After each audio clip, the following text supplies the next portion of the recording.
A very good morning to all my dear students. So today I'm going to post this video. The contact number.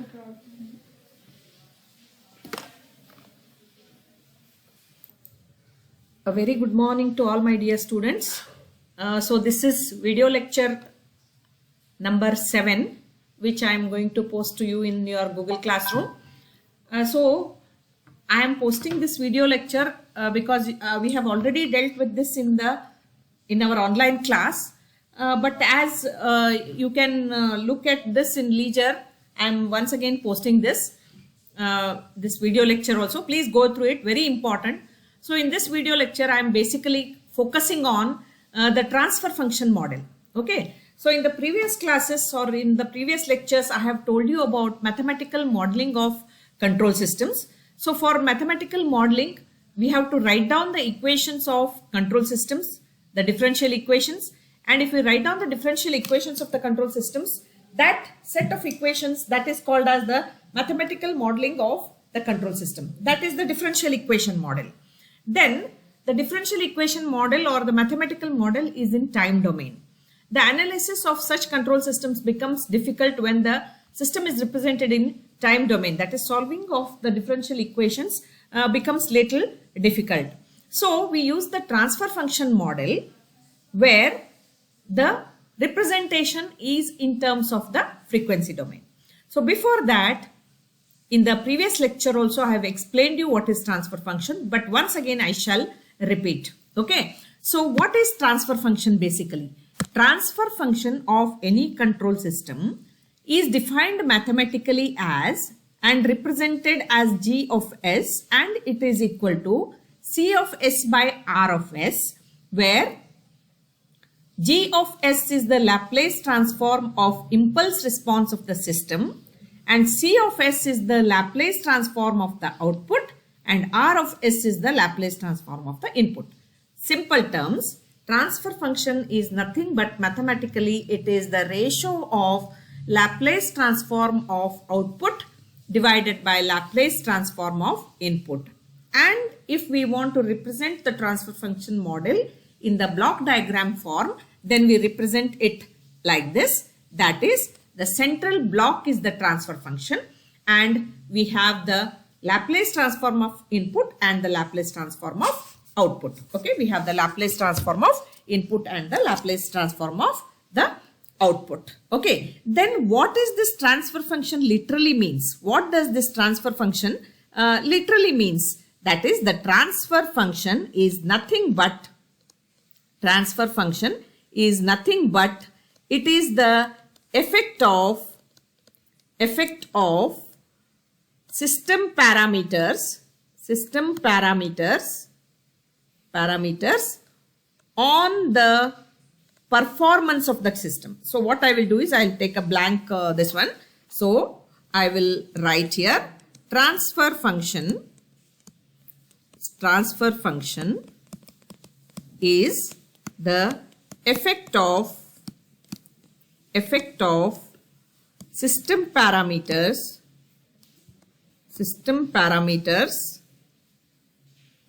on the performance of the system,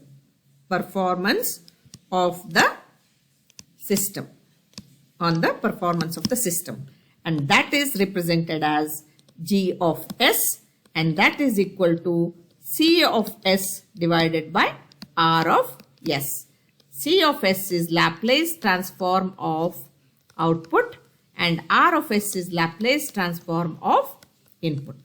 Okay, this is how the so in transfer function model, the left hand side consists of the transfer function and right hand side the ratio, and what this means is literally means is it represents the effect of system parameters. The effect of system parameters is or the variables of the system like the spring action, the viscosity, the temperature, the pressure, all that is the effect of all those will come. That's why the transfer function in the form of a block diagram is represented like this. So this is the input expressed in Laplace transform and output expressed in Laplace transform.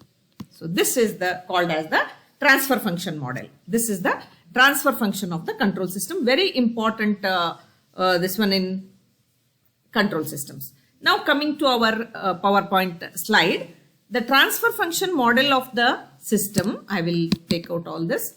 The transfer function model of the system can be obtained as follows. That is, why we have to obtain it? When we have the set of differential equations, we can obtain the transfer function model of that set of differential equations by converting the equations which are in time domain to transfer function which is in the S domain or the frequency domain. Write the mathematical equations of the system based on physical laws.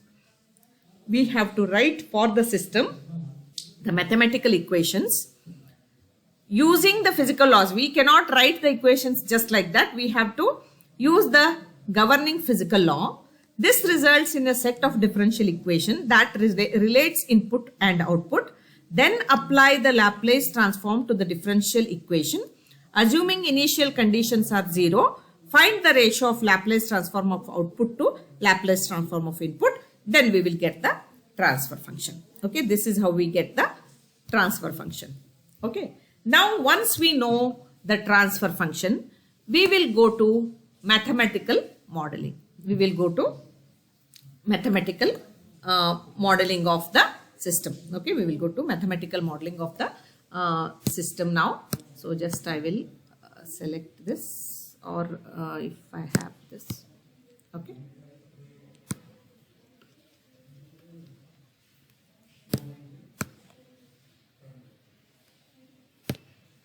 Okay. Okay. So now coming to this blank paint document. So after getting the mathematical modeling of mechanical systems, okay, mathematical, sorry,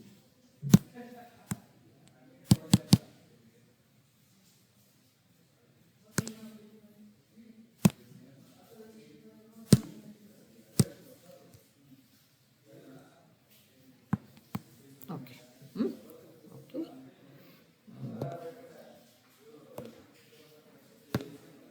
Okay, 1 second.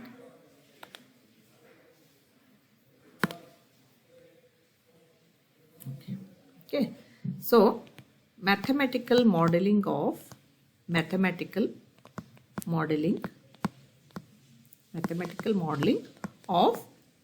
systems. First we will be dealing with mechanical systems. Okay.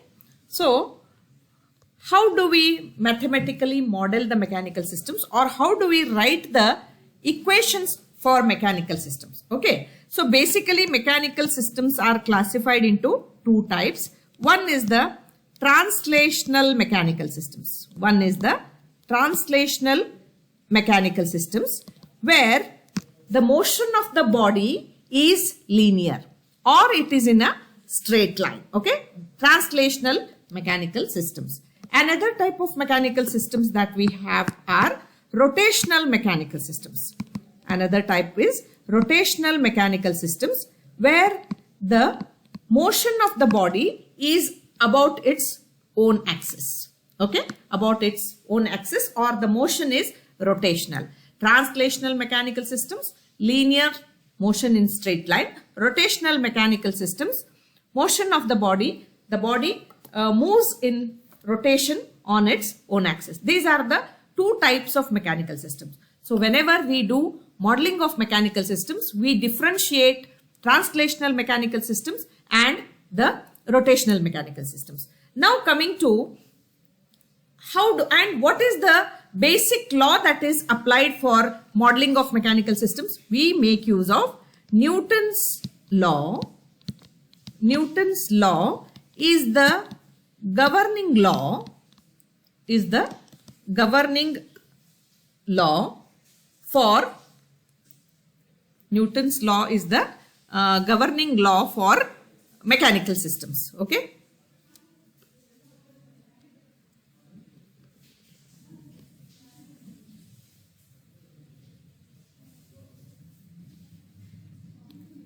One second. Newton's law is the governing law for mechanical systems. Okay, Newton's law is the governing law for mechanical systems. Okay, for mechanical systems. So what does that Newton's law says? The Newton's law says sum of all the forces acting on a rigid body is equal to 0. Or we express the Newton's law as sum of forces is equal to mass into axle. F is equal to ma. That is also the way of expression of the Newton's law. Now coming to the presentation, look at this. The difference between two, that is translational and rotational mechanical system, is in translational mechanical systems, the body moves along a straight line, whereas in rotational mechanical systems, the body rotates about its own axis. To find the mathematical model of the system, the fundamental law governing mechanical system is Newton's second law of motion. Okay. So the Newton's second law of motion states that the algebraic sum of external forces acting on a rigid body in a given direction is equal to the product of the mass of the body and its acceleration in the same direction. The law can be expressed as sum of all the external forces is equal to mass into acceleration. Or if you bring ma on the left side, then summation of all the forces will be equal to 0. It can be expressed that way also. Now usually a translational mechanical system is pictorially represented like this, where the motions are linear. Okay, all linear motions. Whereas a rotational mechanical system, the rotation can be a geared system or a system with a belt drive, or one with pulley. So all these are rotational mechanical systems. Okay, the representation is like this. So next we will go to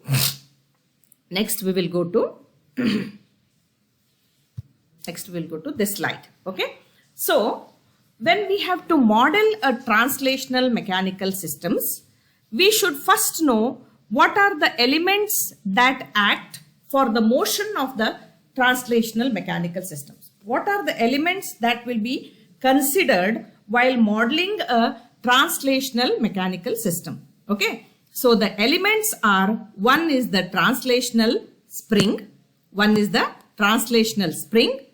mass and damper, or mass, spring and damper. These are the three elements which come into this. We have seen in the previous diagram also. See here, now this diagram gives some meaning to you. So this is the mass. Okay, this is the mass, this is the spring or the spring action, this is the damper or the dashpot or the action, this is a fixed support, and a force F is being applied to the mass, and a force F is being applied to the force, causing a displacement X in the mass. Okay, causing a displacement X in the mass. So the elements of translational mechanical system are the spring, the mass and the damper.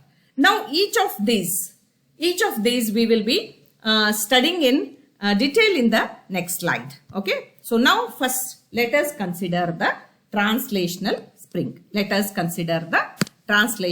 spring. Okay, spring is a mechanical element which stores potential energy.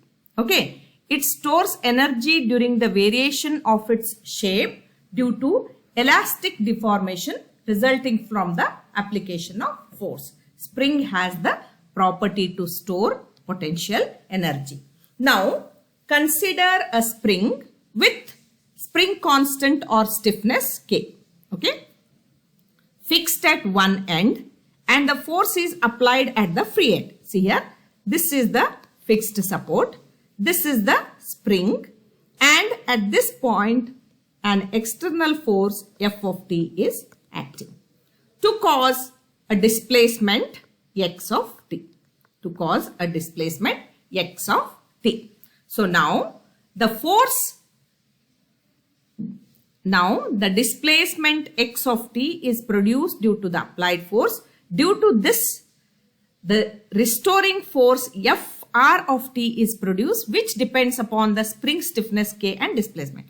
So whenever an external force F of T is applied to the spring and pulled on the right hand side, which is considered as the positive direction, a restoring force due to this spring will be acting in the opposite direction. It will be acting in the opposite direction. That is called as the restoring force or the spring force or the force due to spring.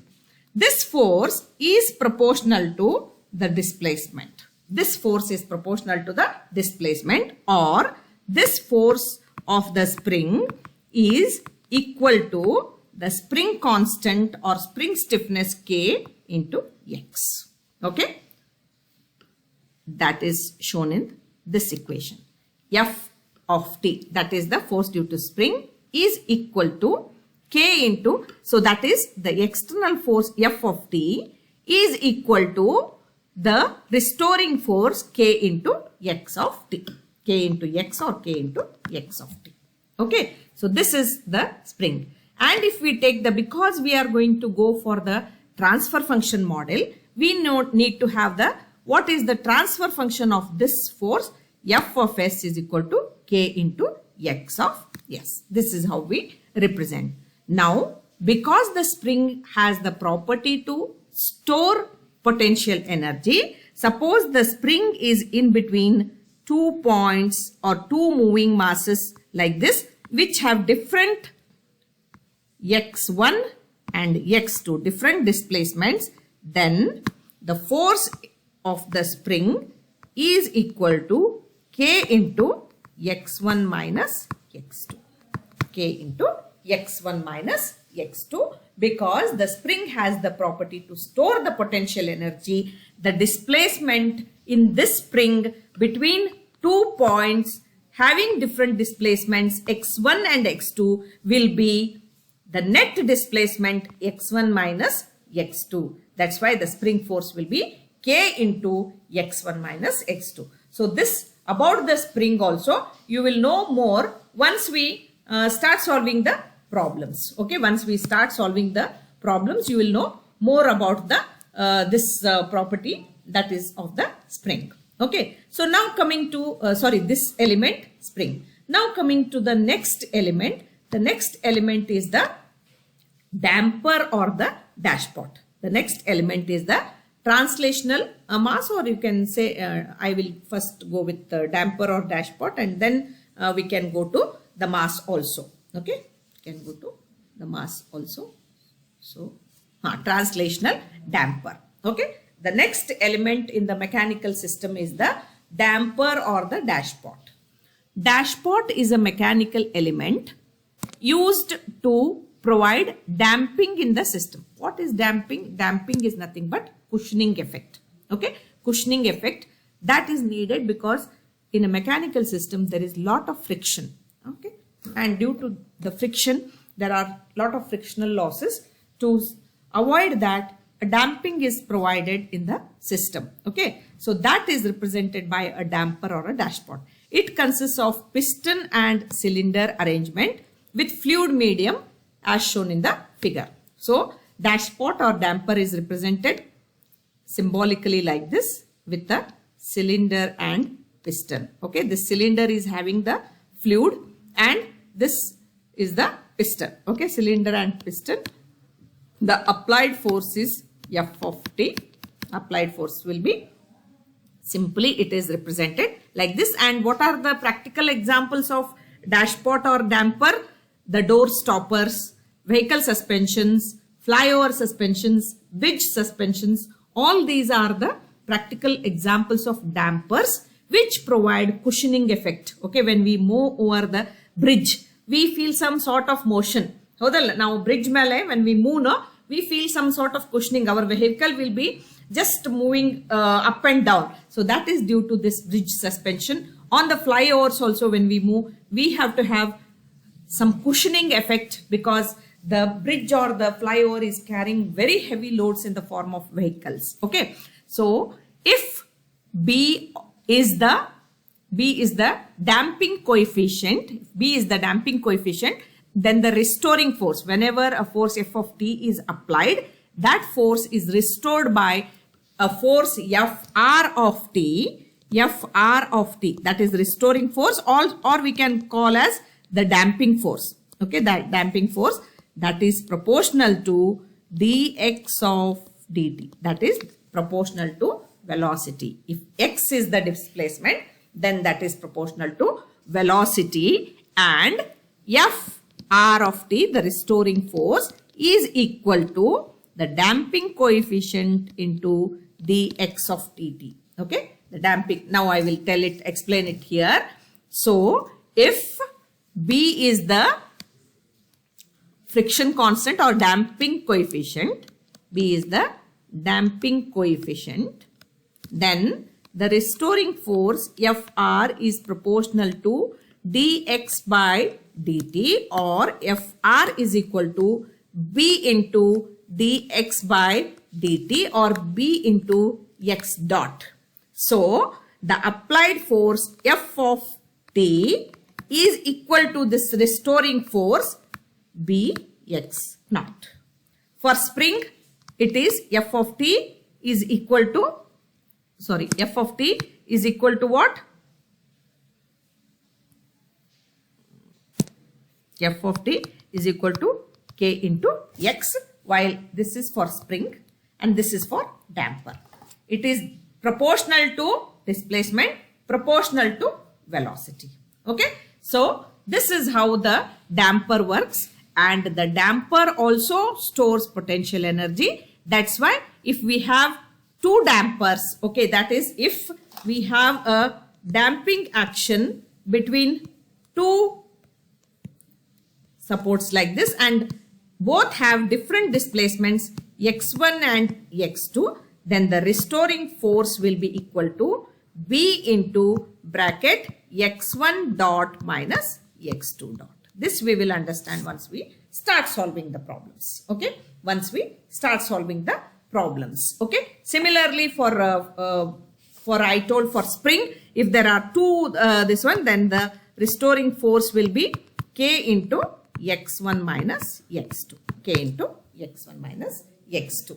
Okay, so that is how the damping. Then the last element, let us discuss the translational mass. The translational mass doesn't have the property to store potential energy, but it stores what? It stores kinetic energy. So if this is the representation of the mass, if this is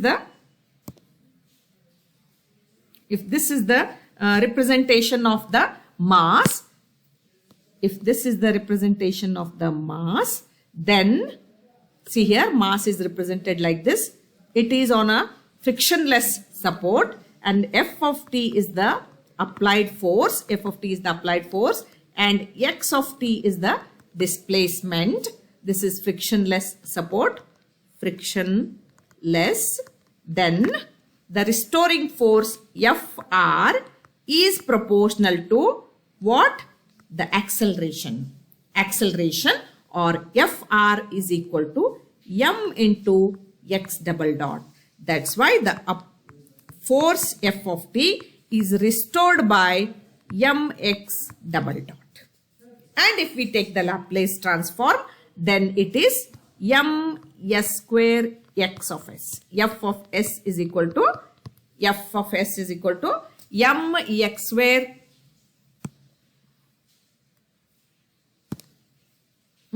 Okay, so now the restoring force Fr due to mass is proportional to d square x by dt square, or it is proportional to x double dot, and the restoring force is equal to mx double dot. If you take the Laplace, then f of t is equal to mx double dot, or Laplace transform f of s is equal to ms square x of s. So I will stop here because the video should not cross 25 minutes. It becomes difficult for me to upload. I will stop here and continue in the next video. Okay.